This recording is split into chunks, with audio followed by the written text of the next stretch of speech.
Action! Maayong hapon sa tanan. Mapasalamaton kita sa ato ang Dios nga tungod niining ihatag nga kahigayunan nga naaprubahan sa General Assembly ang dugay na nga gitinguha nga mga seremonya sa iglesia.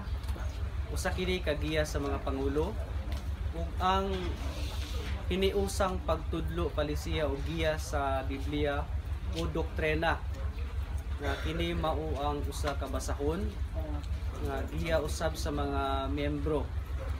O kini nga duha ka basahon na aprobahan ni sa General Assembly ni adtong May 5, 2017 sa lugar nga Santo Tomas, Davao del Norte.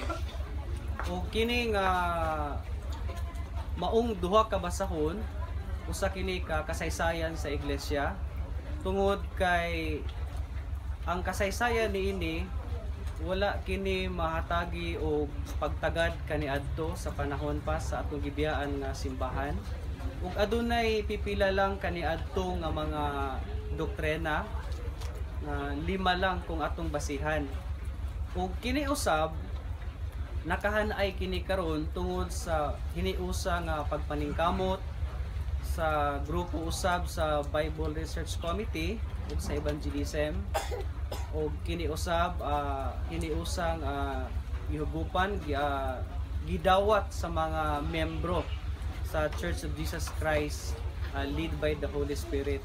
So kini nga duha ka basahon usa kini ka handumanan nga sa umalabot nga mga henerasyon magamit kini aron nga usab mamahimo nga giya.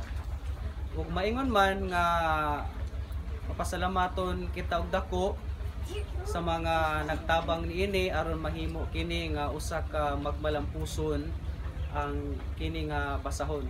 Daghang salamat.